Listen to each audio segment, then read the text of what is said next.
nastaghfiruh wa na'udzu billahi min syururi anfusina sayyiati a'malina may yahdihillahu fala mudilla lahu wa may yudlil fala hadiya lahu asyhadu an la ilaha illallah wahdahu la syarika lahu wa asyhadu anna Muhammadan abduhu wa rasuluh. Allahumma shalli ala sayyidina Muhammadin wa ala alihi wa ashabihi wa man tabi'ahum bi ihsanin ila yaumiddin, amma ba'du. Qala Allah tabaraka wa ta'ala fil Qur'anil Karim, ya ayyuhalladzina amanu taqullaha haqqa tuqatih wa la tamutunna illa wa antum muslimun. Ya ayyuhan nasu taqu rabbakumul ladzi khalaqakum min nafsin wahidah wa khalaqa minha zawjaha wa basa minhuma rijalan katsiran wa nisaa'a wa taqullaha alladzi tasaaluna bihi wal arham innallaha kana 'alaikum raqiba. Ya ayyuhalladzina amanu taqullaha wa qulu qawlan sadida yuslih lakum a'malakum wa yaghfir lakum dzunubakum wa may yuti'illaha wa rasulahu faqad faza fawzan 'azima, amma ba'du. Fa inna asdaqal hadits kitabullahi azza wa jalla wa khairal huda huda Muhammadin sallallahu alaihi wasallam wa syarrul umuri muhdatsatuha fa inna kulla muhdatsatin bid'ah wa kulla bid'atin dhalalah wa kulla dhalalatin finnar. Ma'asyiral muslimin, sidang khutbah salatul Jumat rahimani wa rahimakumullah. Senantiasa kita bersyukur kepada Allah Subhanahu wa taala. Nikmat terbesar ialah nikmatul Islam. Maka wajib bagi kita untuk senantiasa menggunakan nikmat Islam ini dalam rangka untuk menaati apa saja yang Allah perintahkan dan apa saja menjauhi dan apa saja untuk menjauhi apa yang telah Allah dan Rasulnya larang. Dan wajib kita bersyukur apapun keadaan kita. Sebagaimana perkataan Syekhul Islam Ibnu Taimiyah, ya, hakikatnya bahkan sampai seorang itu terkena musibah ialah merupakan nikmat. Karena dengan musibah tadi seseorang ketika sabar diampuni dosa-dosanya, diangkat derajat-derajatnya. Dan apabila dia dizalimi maka dia punya tabungan, ya, tabungan pahala nanti yang akan mengalir di pengadilan Allah Subhanahu wa taala. Tak lupa di hari Jumat ini kita banyak bersolawat kepada Nabi kita Muhammad sallallahu alaihi wasallam. Ma'asyiral muslimin rahimani wa rahimakumullah. Pada kesempatan kali ini akan kami sampaikan secara singkat, yakni 5 penghalang seseorang menuju kepada Allah Subhanahu wa taala. 5 penghalang seseorang menuju Allah Subhanahu wa taala. Kami ringkaskan dari kitab Al-Fawaid karya Syekh Al-Imam Ibnu Qayyim Al-Jauziyah Abu Muhammad rahimahullahu taala. Beliau memberikan judul faslun ar-rihlatu ilallahi wa ma yaqtariduha. Perjalanan menuju Allah Subhanahu wa taala dan apa saja yang bisa menghalanginya, membelokkannya sehingga dia tidak sampai kepada ridha Allah Subhanahu wa taala. Karena hakikatnya seorang hamba hari demi hari merupakan dia berjalan menuju Allah Subhanahu wa taala. Apakah dia nanti bertemu dengan Allah dalam keadaan Allah ridha atau sebaliknya Allah murka? Nasallallahu salaman wal afiyah. Kata Al-Imam Ibnu Qayyim, idza azama al-'abdu 'ala safari ila Allah ta'ala wa iradatihi 'aradat lahu al-khawadi' wal qawati'. Jika seseorang hamba itu sudah bertekad bulat, ya, menuju kepada Allah Subhanahu wa taala dan menginginkan keridhaannya, maka dipastikan dia akan mendapatkan penghalang-penghalang, pemutus-pemutus jalan dia menuju Allah Subhanahu wa taala. Saya ringkaskan ada 5. Yang pertama ialah syahwat. Nabi Muhammad SAW bersabda, diriwayatkan oleh Imam Bukhari dan Imam Muslim, hujibatin naru bisyahawat. Dalam satu riwayat pakai lafaz huffatin naru bisyahawat. Neraka itu diliputi, dikelilingi, diselimuti dengan perkara-perkara syahwat. Yang saya maksudkan di sini ialah tentu syahwat yang al-muharram. Ya, syahwat yang al-muharramah, syahwat yang diharamkan. Tatkala dia menuruti syahwat-syahwat tadi, maka dia akan terjerumus ke dalam neraka yang dalam. Na'udzubillah min dzalik. Wa hujibatil jannatu bil makarih. Dan surga itu dikelilingi dengan perkara-perkara yang hakikatnya nafsu kita tidak suka. Seseorang dipaksa atau memaksakan dirinya untuk menghadiri sholat 5 waktu di masjid, dipaksakan untuk membaca Al-Quran, dipaksakan untuk membayar zakat. Apabila dia sudah orang yang cukup, dia punya kewajiban haji ataupun umrah. Maka tatkala ia bisa mengekang perkara-perkara yang berat tadi, ya, atau tetap melaksanakan, ya, melawan sesuatu yang berat tadi dengan menunaikan hak-hak Allah Subhanahu wa taala, hak sesama hamba, maka seseorang akan dimudahkan menuju surga Allah Subhanahu wa taala. Maka syahwat ini perkara yang berat, jamaah. Perkara yang kedua ialah jabatan, kedudukan. Seseorang mati-matian, bahkan dia rela, ya, berjudi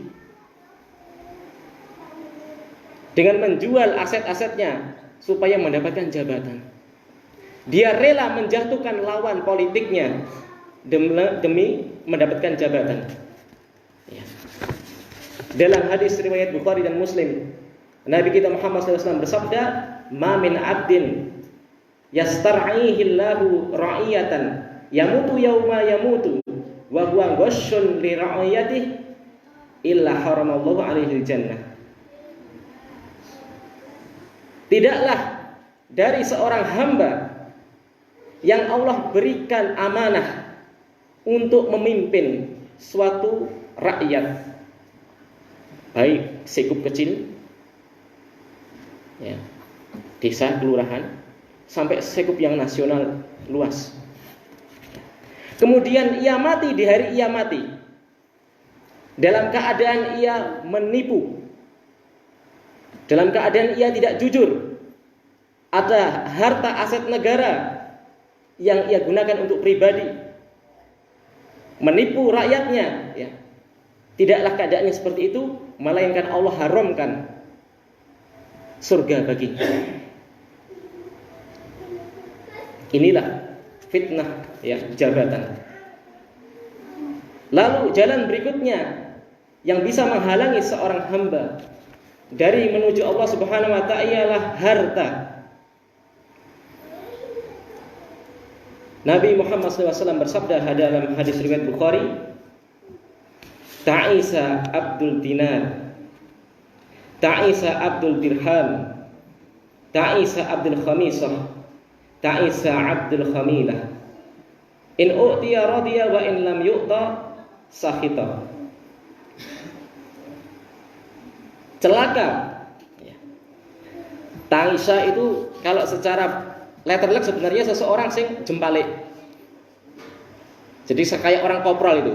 Tiba raine sik. Tidaknya sekali terus. Itu makna ta'isa secara lugah. Celaka. Hamba dinar, celaka hamba dirham. Kenapa disebutkan hamba? Dikarenakan penghambaannya dia kepada Allah terkalahkan dengan hamba rupiah. Waktunya dia sholat, karena dia lebih ngeboti rupiah, dia tinggalkan sholat. Ramadan tiba, harusnya dia puasa, karena mengejar rupiah, dia korbankan puasa. Allah haramkan ini, Allah haramkan itu, dia tidak peduli, yang penting dapat rupiah tadi. Maka jadilah dia hamba rupiah, hamba dinar, hamba dirham. Apa cirinya seseorang itu? Kalau kita nilai sendiri-sendiri, jangan nilai orang lain. Kata Nabi, jika dia diberi harta, dia senangnya minta ampun. Ya. Tapi jikalau tidak diberi harta, ya, sebagai imbalan, maka dia marah-marah. Entah marahnya kepada Allah Subhanahu wa taala, saya sholat 5 waktu, wis poso atau yujik melarat wae. Ini fitnah harta jamaah. Yang keempat ialah fitnah wanita. Dari Usamah bin Zaid radhiyallahu anhuma, Nabi Muhammad SAW bersabda, "Ma taraktu ba'di fitnatan hiya adarru 'ala rijal minan nisa." Kata Nabi Muhammad SAW, tidaklah aku tinggalkan fitnah yang paling besar, yang paling memudaratkan setelahku nanti atas laki-laki dibandingkan fitnahnya wanita.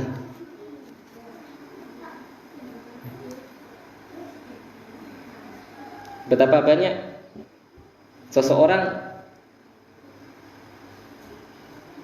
dibeli dengan uang, tapi tidak bisa.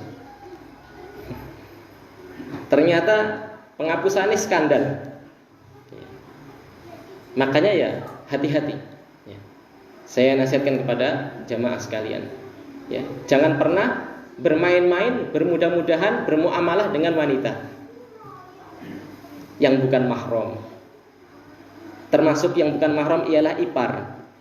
Jadi ipar itu bukan mahram. Ya. Tidak boleh seseorang berkholwat berduaan, kecuali ada istri kita atau dia ada suaminya, kalau lawan jenisnya. Ya. Alhamdul maut, kata Nabi Muhammad SAW. Jangan juga bergampangan seseorang tidak menundukkan pandangan kepada wanita. Apalagi wanita sekarang nggak ada yang jelek. Ireng mlebu salon metu putih. Ya. Banyak-banyak berdoa kepada Allah Subhanahu wa taala dari fitnah wanita ini, ya.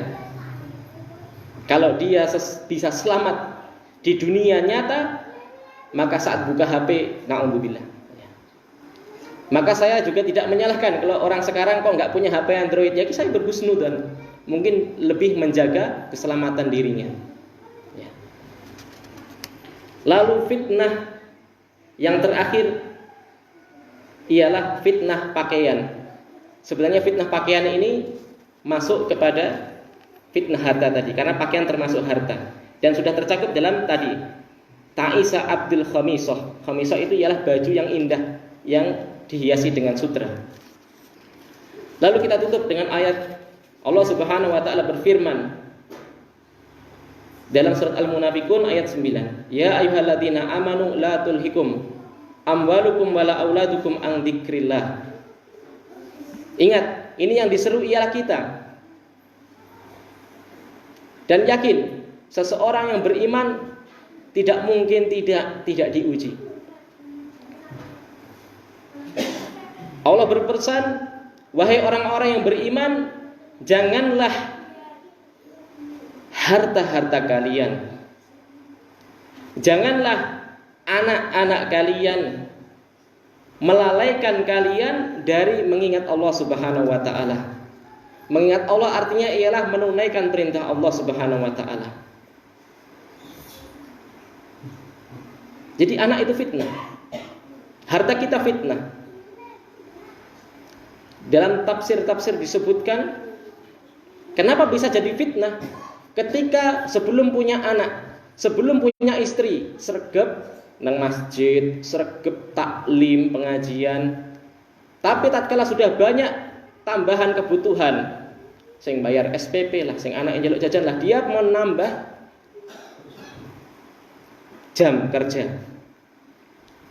Sebenarnya sah-sah saja, asalkan tidak melalaikan an dzikrillah. Tapi tatkala dia sudah punya anak, belas gak tahu bayar zakat. Zakatul mal yang saya bilang, ya. Nek zakat fitri kabeh wong sepaham insyaallah. Ya. Dulunya salat jamaah. Ya. Ayo salat jamaah. Sik ben rodok member sik. Ya. ben cukup sih standar ekonomi saya. Penting sholat 5 waktu tak tunaikan di rumah, itu katanya. Mengke nek pun sugih, ayo wis sugih to pengajian. Wah, aku buka usaha cabangnya nang ndi. Seperti itulah fitnah anak, fitnah istri. Ya.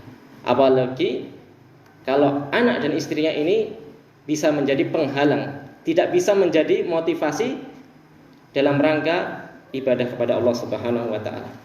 Aku qouli hadza wastaghfiru li wa lakum wa lisa'il muslimin muslimat fastaghfiruhu innahu wal ghafurur rahim.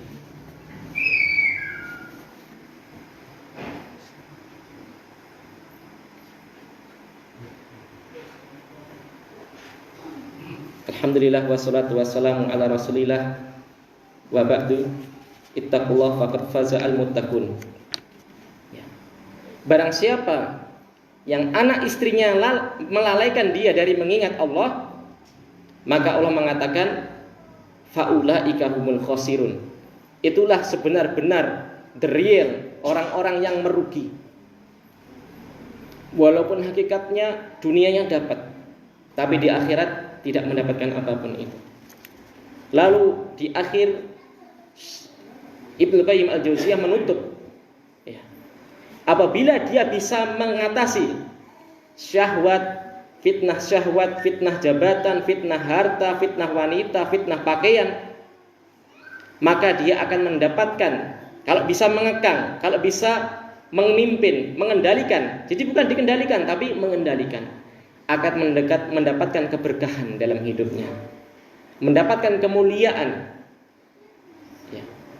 Ibnu Qayyim Al-Jauziyah dalam kitabnya yang lain, Ighasatul Lahafan min Maqadis Syaitan, kemuliaan seorang hamba itu didapatkan dengan 2 perkara, yakni kalimatut thayyib, senantiasa berkata yang baik, zikir, amar ma'ruf nahi munkar, atau diam, menjaga dia dari lisan.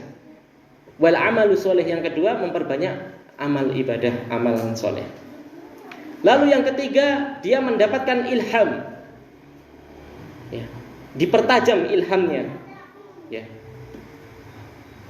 dimudahkan mendapatkan taufik dari Allah Subhanahu wa taala.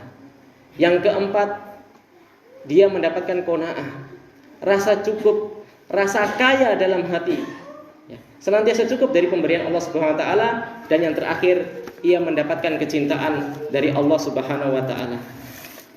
Jamaah rahimani wa rahimakumullah, kami peringatkan, kami ingatkan bagi jamaah yang sebelum masuk Ramadan, anak istrinya yang perempuan-perempuan segera dilunasi dari hutang puasa sebelum masuk Ramadan lagi, jadi segera dibayar.